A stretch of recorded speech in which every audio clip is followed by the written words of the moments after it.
Ladies and gentlemen, what you are looking at is, of course, the Great Seal.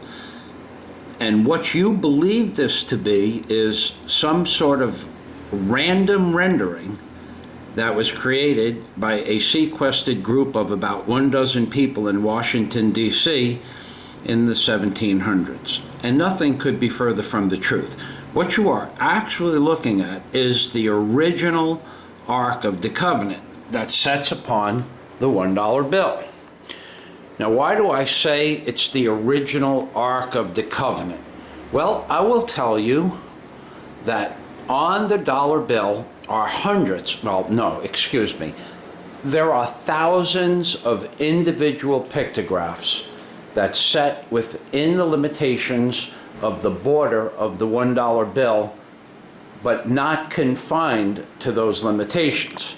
Because when you turn them upside down, or the dollar bill upside down, a whole new series of pictographs emerges that will be in a subsequent video. However, what you also need to know is that along the perimeter of the poles that are denoted in white at the top and bottom, aka the poles that hold and carried the Ark of the Covenant through the desert during the time of Exodus, on those poles are what is known as alignment marks.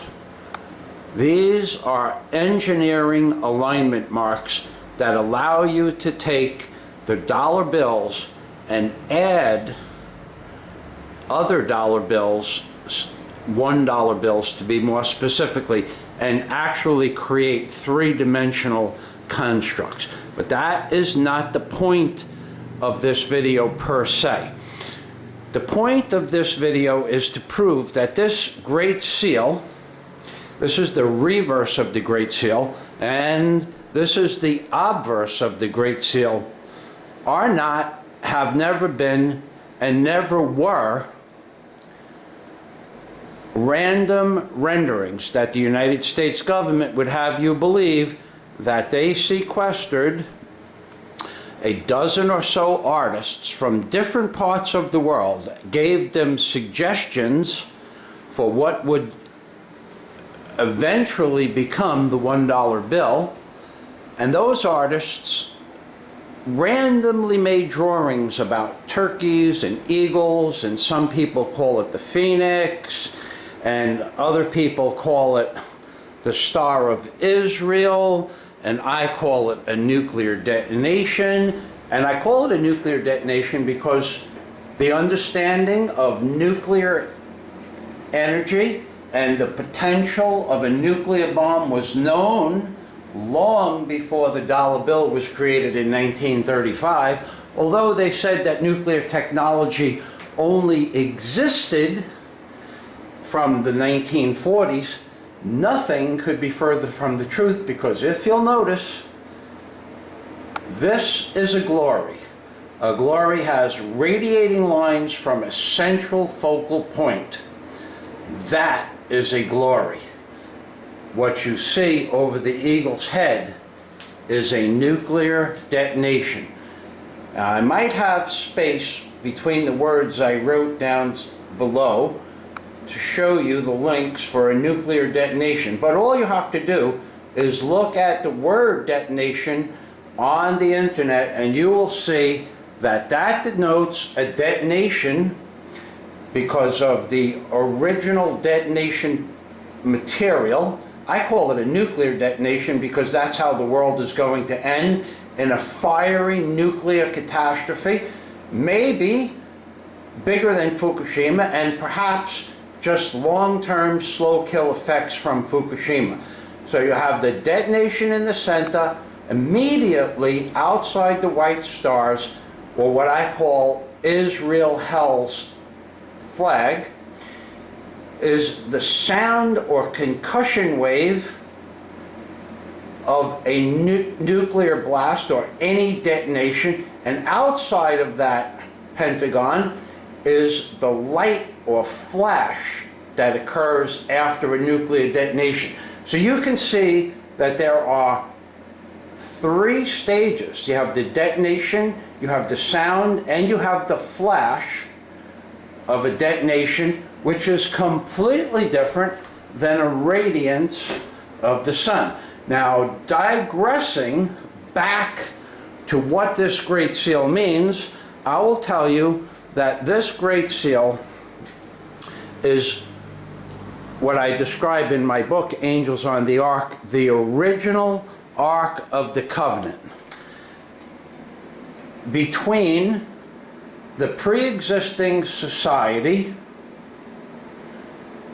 prior to the building of the Great Pyramid and a new society that was being formed, which would be what the words Novus Ordo Seclorum itself actually infer, a new order of the ages. But the ages are not, and I will repeat, the ages are not the ages between the time of the Great Pyramid and the time of Christ, nor is the new order of the ages the time of span between the time of Christ and the United States government. This order of the ages dates back millions, if not billions of years. Now, to prove this to you would be simple enough. All you have to do is put Nautilus, the word Nautilus, N-A-T-U-L-I-S, on $1 bill into Google, and you will see that I show you a picture of a Nautilus at the end of the dollar bill when it is folded in a specific manner. Now, some people will call this a psychosis that I have inside my head, and other people call it that word parabolia, or whatever that word is. I'm really not so smart, you know, and they will say that it's an illusion. However, I can tell you that on the end of the dollar bill is a picture of Tutankhamun's face. And the outline of Tutankhamun's face, not only does it include the eye that you see, a mouth and a nose, but if you'll notice the red line that was an eye from a different perspective goes downward. Now let's look at it from a little bit back. An Egyptian face, a.k.a. Tutankhamun, has three things. It has a face. On the chin of the face, it has a fork's beard, which is the red squiggly line that goes downward. And on the forehead of the Egyptian king Tutankhamun, it has what is known as a vulture's headdress. There is the vulture's headdress. So this is an Egyptian face. Okay, now if we just do one simple little thing and turn it upside down, it becomes the face of an Incan or Mayan Indian. Notice the nose is a little different. Now, if we look at it from this perspective, there you see the Egyptian face in its entirety with the vulture's headdress, the fork's beard, F-A-U-X, beard, and the face of the Egyptian Tutankhamun. If you go see my video, Tutankhamun, King Tut on the $1 bill, I put King Tut's original face that was found in gold in one of the chambers next to his headdress, is what it's called. I put his headdress over this face using macro photography, and you cannot tell the difference between the face on the dollar bill and the face of Tutankhamun. Now, how is that possible? Tutankhamun was supposedly have lived 6,000 years ago. And the dollar bill was designed before the tomb of Tutankhamun was dug up. So they must have had pre-existing knowledge to Tutankhamun. Not only is Tutankhamun on the dollar bill and the Mayan and Incan Indian outlines of their faces, but you have other ancient and much more esoteric philosophies. When you put the word Nautilus on dollar bill, you will go to see my video called The Nautilus on the Dollar Bill, and you will see a Nautilus on the dollar bill because it came from the Cambrian Age, 330 million years ago. So this is how far back, 330 million years ago, they are representing godlike deities from pre-existing civilizations on the dollar bill. Aside from the pre-existing civilizations on the dollar bill, of course, they put the skull and bones on the dollar bill, which we went into and which we will go into in much greater depth in another video. And that skull and bones is placed inside the face of a hog-nosed bat, which represents the Skull and Bones Society, which represents Yale University, which represents the Bank of England and the control of the monetary funds of the world, which is controlled by the Vatican. That is a given once you understand the pictography on the $1 bill, because as I showed you the skull and bones, I will show you the Bohemian Grove owl as well in a moment, as soon as I find it. Not that one. As soon as I find it. Just give me a few seconds, because I have a lot of these little posters around here, and you can just, nope, not that one either. Let's see, is it this one? I think it's this one. Yep, there it is. Okay, there you have the Skull and Bones Society represented as a hog-nosed bat. And if you take the measurement between here and here, when you fold the $1 bill in this exact format, it's 2.5 or 2 5/8 of an inch. Okay, it's actually 2 5/8 of an inch. Depends on which one of these lines you measure from. But the real size of a fully grown hog-nosed bat is 2 5/8 of an inch. So why did they put that to scale on the dollar bill? They put it to scale on the dollar bill to show that this is in fact a reality. Now the bat we will get into a subsequent lesson, and that bat, when we reverse this camera, or we turn it upside down, you will see the Bohemian Grove owl, which is not to scale.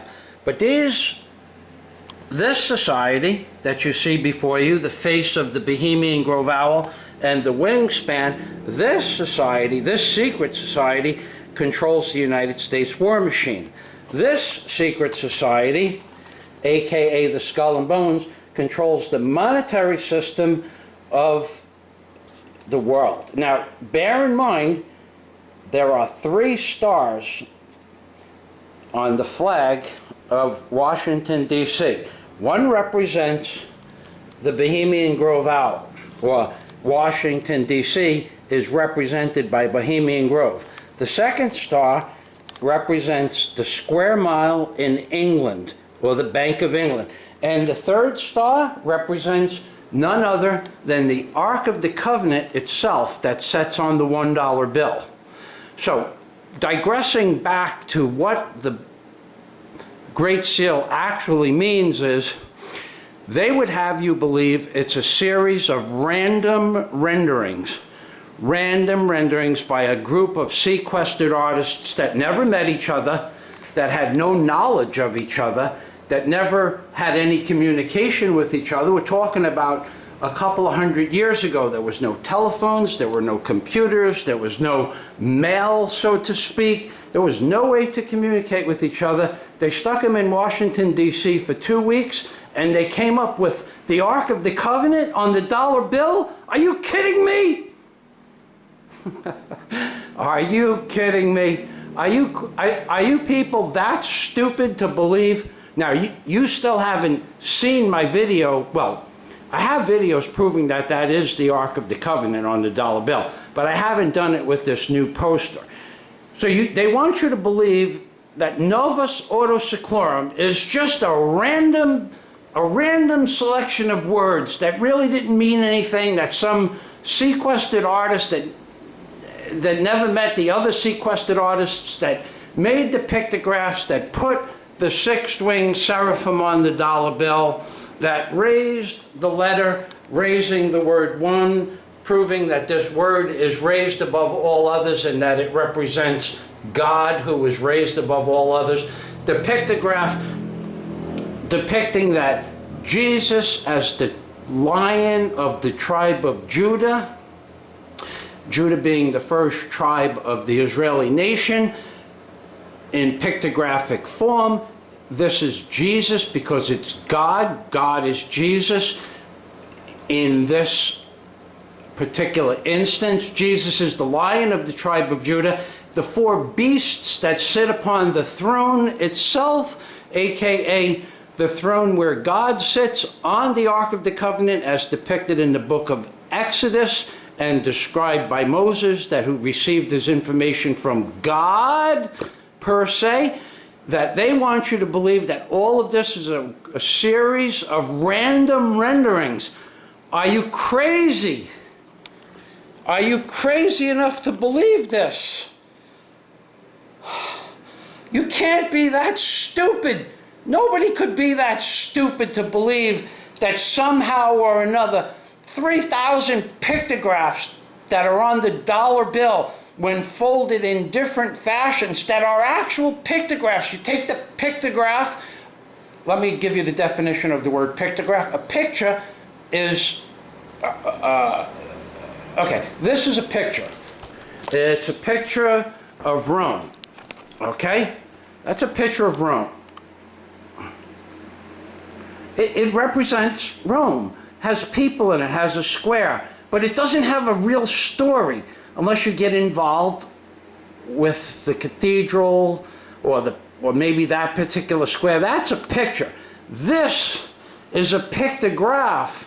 It has thousands of implications and innuendos on it. A pictograph tells a story. So we are to believe that the $1 bill with 3,300, I like to use that number because it has to do with the Masons, 3,333.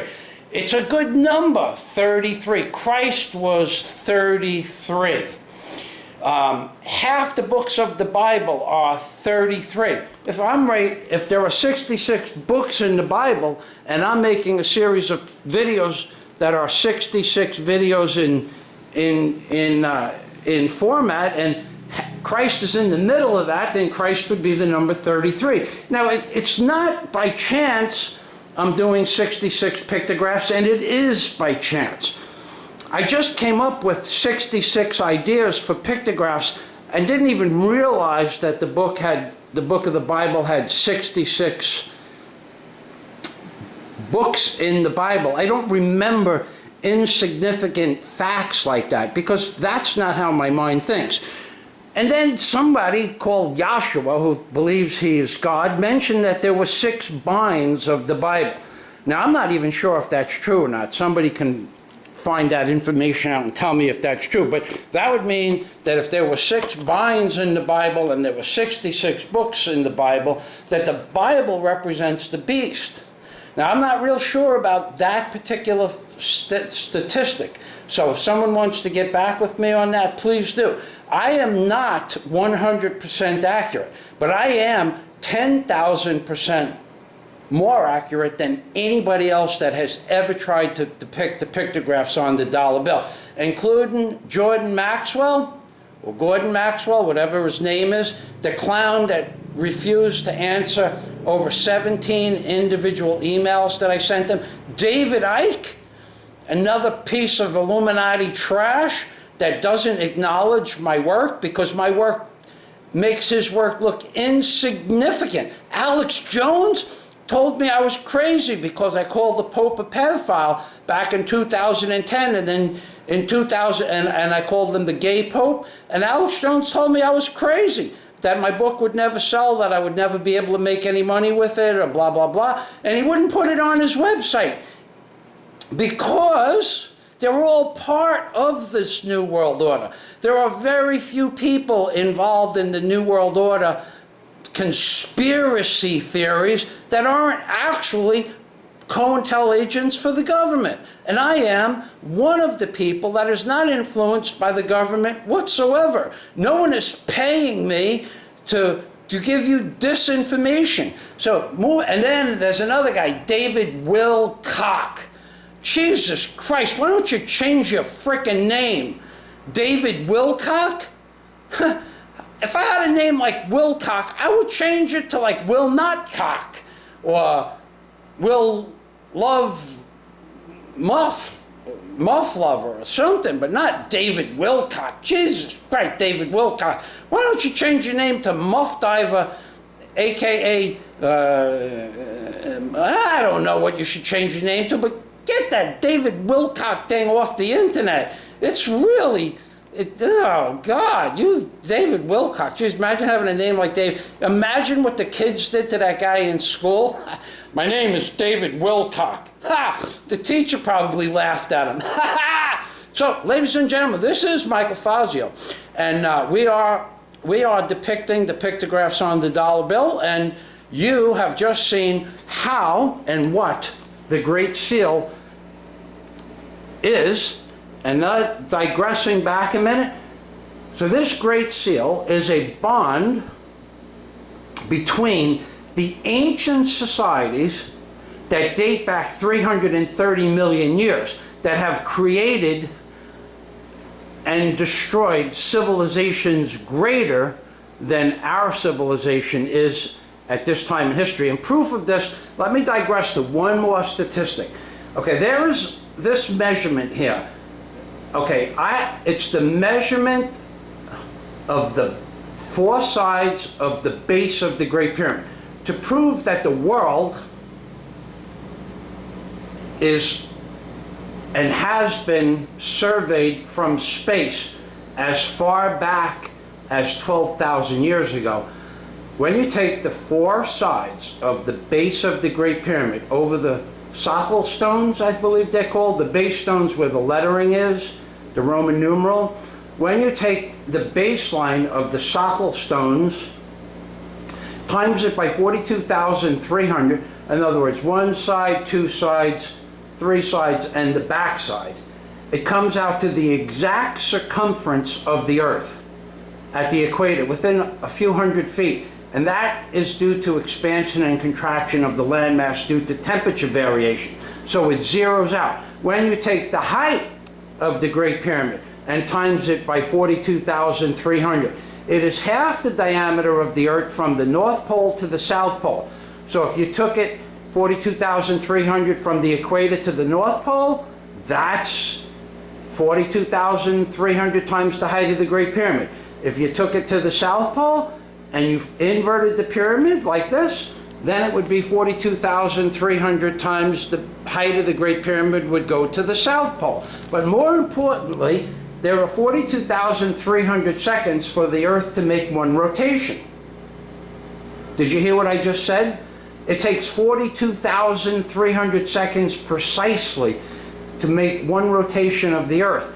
Now, when you take that number, a.k.a.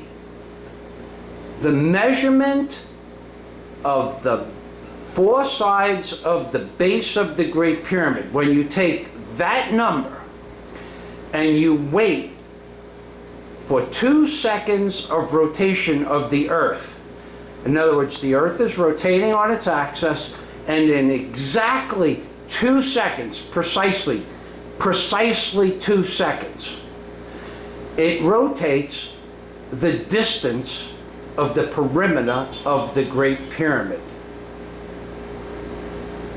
Are you telling me that that's a coincidence? Now, moving on to another statistic of the Great Pyramid, the north and south access lines, which I have described in a previous video. Let's say that's south by number 16, and the back is the north. The north and south access lines align perfectly with true north, not magnetic north. True north is the center of the landmass on the North Pole and the center of the landmass on the South Pole. That could not have been known because a lodestone, which is a magnet, would always point you to the direction of true north. So true north could not have been known until the 1960s, when they started exploring space with rocketry and taking pictures and measurements from space for the Apollo launchings and Soviet launchings and their space exploration in general.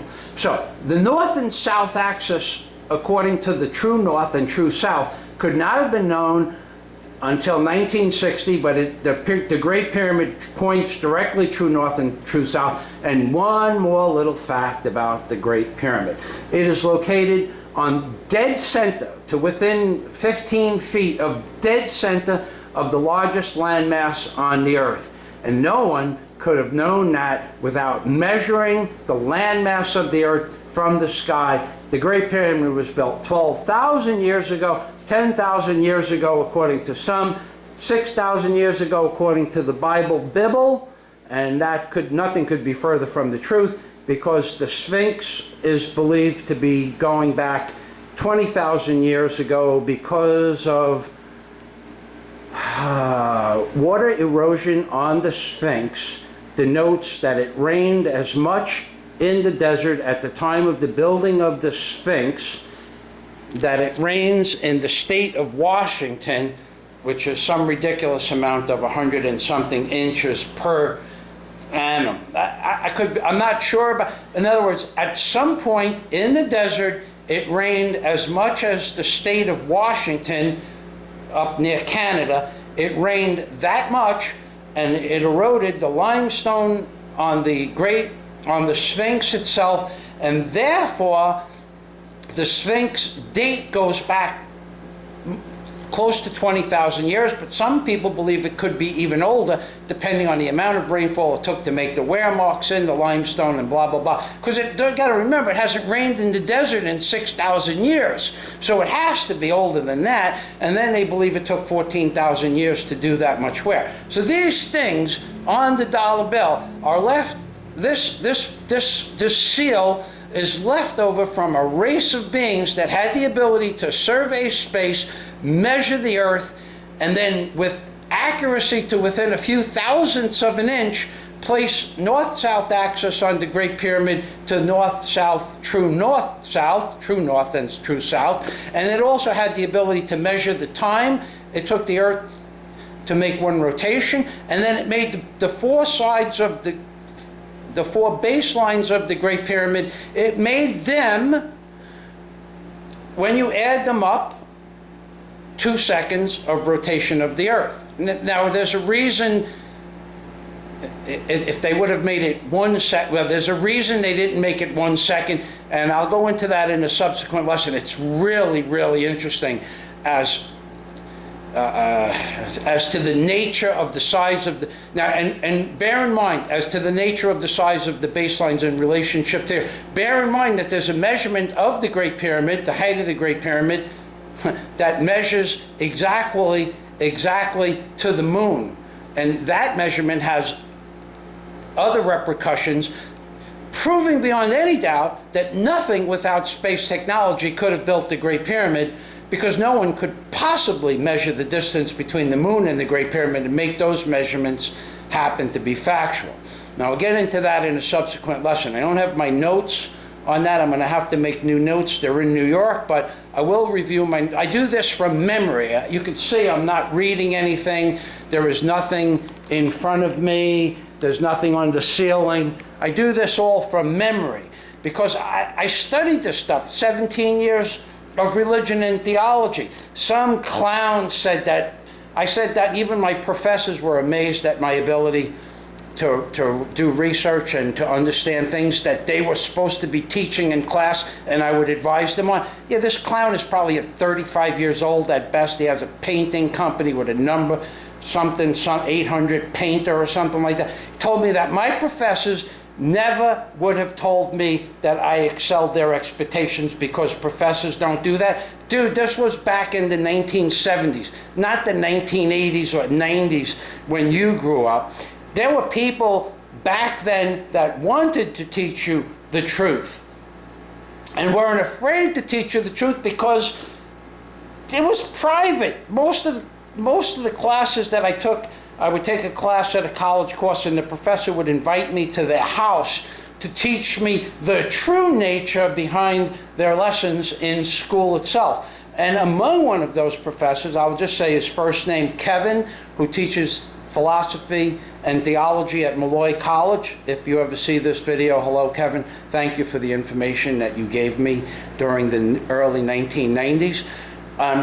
Norm Tolson, who was my guru and master, who worked with Robert Oppenheimer on the Los Alamos project and was the go-between Robert Oppenheimer, the generals, and the President of the United States, Norman Tolson, and Master Richard Burns.